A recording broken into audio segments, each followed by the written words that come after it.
Good morning student. तो छात्रों, आज हम लोग 10वीं वर्ग के जीव विज्ञान के तीसरे अध्याय जिसका नाम है परिवहन, हम लोग परिवहन के बारे में आज पढ़ेंगे और जानेंगे और समझेंगे कि परिवहन क्या है। इस पूरे परिवहन को आपको बताया जाएगा और समझाया जाएगा, तो आप लोग बोर्ड पर देखेंगे और ध्यान से समझेंगे कि परिवहन क्या है। उपयोगी पदार्थों का उनके मूल स्रोतों से शरीर के प्रत्येक कोशिका तक पहुंचाने तथा अनुपयोगी और हानिकारक पदार्थों को कोशिकाओं से निकालकर गंतव्य स्थान तक पहुंचाने की क्रिया को परिवहन कहते हैं। आप लोग देखें परिभाषा। अब इसे हम लोग समझने की कोशिश करते हैं कि परिवहन क्या है। देखिए, उपयोगी पदार्थों का जो उपयोगी पदार्थ है उसको शरीर के मूल स्रोत से, उपयोगी पदार्थ को शरीर के मूल स्रोत से शरीर के प्रत्येक कोशिका तक, शरीर के प्रत्येक कोशिका यानी प्रत्येक अंग तक उपयोगी पदार्थों को पहुंचाना तथा अनुपयोगी और हानिकारक पदार्थों को शरीर के गंतव्य स्थानों तक पहुंचाने की जो क्रिया है उसे हम लोग परिवहन कहते हैं। जैसे समझेंगे अनुपयोगी पदार्थ क्या है। तो अनुपयोगी पदार्थ जब हमारे शरीर में पाचन होता है, पाचन की क्रिया पूर्ण होती है, तो शरीर में कुछ अनुपयोगी हानिकारक पदार्थ होते हैं जिसको शरीर में कोई आवश्यकता नहीं होती। अब उस पदार्थ का शरीर में रहना हानिकारक है, उसको शरीर से बाहर निकलना चाहिए। ऐसे पदार्थों को कोशिकाओं से निकालकर गंतव्य स्थान, कहाँ पहुंचाया जाता है परिवहन में? गंतव्य स्थान। गंतव्य स्थान का मतलब हो गया कि जैसे कि मल एक अवशिष्ट पदार्थ है, अनुपयोगी पदार्थ है। मूत्र अनुपयोगी पदार्थ है, तो मूत्र को मूत्राशय में, मल को मलाशय में। ये गंतव्य स्थान है जहाँ पर पहुँचाया जाता है। समझ रहे हैं आप लोग? ये गंतव्य स्थान तक पहुँचा दिया जाता है। इन्हीं क्रियाओं को हम लोग क्या कहते हैं? परिवहन। इन्हीं क्रियाओं को हम लोग क्या कहते हैं?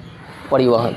तो आप लोग याद रखेंगे कि उपयोगी पदार्थों को शरीर के सभी कोशिकाओं यानी अंगों तक पहुंचाने और अनुपयोगी यानी हानिकारक पदार्थ जिसकी आवश्यकता हम लोगों के शरीर में नहीं है, वैसे पदार्थों को निकालकर गंतव्य स्थान तक पहुंचाने की जो क्रिया होती है, उसी क्रिया को हम लोग परिवहन कहते हैं।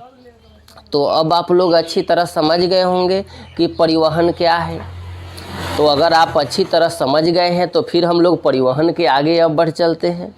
और हम लोग अब आगे बढ़ते हैं तो देखिए, एक कोशीय पौधों की बात की। ये कोशीय जो पौधे होते हैं, पादप जगत के जीव, उनमें परिवहन, तो देखिए एक कोशीय पौधों में जो परिवहन के लिए परिवहन जो होता है वो विसरण की क्रिया होती है। किस क्रिया द्वारा होती है? क्योंकि एक कोशीय पौधों में परिवहन के लिए कोई विशेष अंग नहीं होता, इसलिए एक कोशीय पौधों में परिवहन जो होता है वो विसरण के क्रिया द्वारा होती है। जबकि वही अगर हम लोग बहुकोशीय पौधों में परिवहन जो होता है, तो बहुकोशीय पौधों में परिवहन के लिए खास परिवहन तंत्र होता है। बहुकोशीय जीवों के परिवहन के लिए, बहुकोशीय जीव यानी बहुकोशीय पौधों में परिवहन के लिए खास परिवहन तंत्र होते हैं। इन खास परिवहन तंत्र में आप देखिएगा ध्यान से, इन खास परिवहन तंत्र में एक जाइलम होता है और ये फ्लोएम होता है। ये जो जाइलम होता है, यह जाइलम जल खनिज लवण, ये जो जाइलम होता है ये जल खनिज लवण को मृदा से, मिट्टी से अवशोषित करता है। और ये जाइलम के द्वारा जो जल खनिज लवण है, ये जाइलम द्वारा क्या होता है कि पौधों के विभिन्न शरीर यानी पौधों के तना, डाल, पत्ते सभी तक पहुंचते हैं। जबकि फ्लोएम है, तो ये फ्लोएम क्या करता है कि पौधे के हरे भाग में निर्मित जो पौधा होता है, उस पौधे के हरे भाग में जो निर्मित पदार्थ होता है, जो हरे भाग जो भोज्य पदार्थ का निर्माण करता है, पत्तियाँ, उस हरे भाग से निर्मित पदार्थों का एक भाग से दूसरे भागों तक वितरित करना। पौधों में जो खाद्य पदार्थ बनता है वह खाद्य पदार्थ एक भाग से दूसरे भागों तक क्या होता है कि वितरित होता है। यह किसके द्वारा? फ्लोएम के द्वारा। समझ गए आप लोग कि फ्लोएम के द्वारा क्या होता है? तो जाइलम द्वारा जल, खनिज, लवण इन तीनों का परिवहन होता है। जल, खनिज, लवण इन तीनों का परिवहन जाइलम द्वारा। लेकिन खाद्य पदार्थ जो है पौधे में बनते हैं उसका परिवहन किसके द्वारा होता है? फ्लोएम द्वारा। किसके द्वारा? तो आप समझ गए। आप समझ गए कि एक कोशीय पौधों में परिवहन कैसे होता है और बहुकोशीय जीवों में परिवहन कैसे होता है। तो अब हम जाइलम और फ्लोएम के बारे में हम लोग जान गए। तो अब जाइलम और फ्लोएम के अंतर के बारे में हम लोग जाने कि जाइलम और फ्लोएम में क्या अंतर है, जाइलम का कार्य क्या है, फ्लोएम का कार्य क्या है, ये हम लोग यहाँ देखेंगे। तो अंतर में आप देख रहे हैं एक तरफ यहाँ जाइलम लिखा हुआ है, दूसरे तरफ फ्लोएम लिखा हुआ है। तो देखिए जाइलम की कोशिकाएं जो होती है वह मृत होती है। जाइलम की कोशिकाएं होती है वो मृत होती है यानी मरी हुई, उनकी सेल, जाइलम की सेल डेथ होती है। जबकि अगर फ्लोएम को हम लोग देखें तो फ्लोएम की जो कोशिकाएं होती है वह जीवित होती है। देखें जाइलम की कोशिकाएं मृत होती है और फ्लोएम की कोशिकाएं जीवित होती है। दूसरा अगर हम लोग अंतर की बात करते हैं तो जाइलम जो होता है वह जाइलम जल, खनिज और लवण इन तीनों का स्थानांतरण, जल, खनिज, लवण का स्थानांतरण करता है। जबकि फ्लोएम है वह खाद्य पदार्थों का स्थानांतरण करता है। स्थानांतरण का मतलब समझ रहे हैं ना, यानी एक स्थान से दूसरे स्थान तक ले जाना। जैसे कि जल है, खनिज है, लवण, तो आप जानते हैं कि पौधे में जो जल, खनिज, लवण है वह पौधे मृदा से यानी मिट्टी से जल, खनिज और लवण को अवशोषित करता है और फिर जड़ द्वारा फिर जल, खनिज, लवण को वह तना, डाल, पत्तियों तक पहुंचाने का काम करता है। जबकि फ्लोएम है वह खाद्य पदार्थों का स्थानांतरण करता है, यानी जो खाद्य पदार्थ होते हैं, यानी पौधे की पत्तियां जो खाद्य पदार्थ का निर्माण करती है, उन खाद्य पदार्थों का स्थानांतरण अब पत्ती से सभी अंगों तक होता है।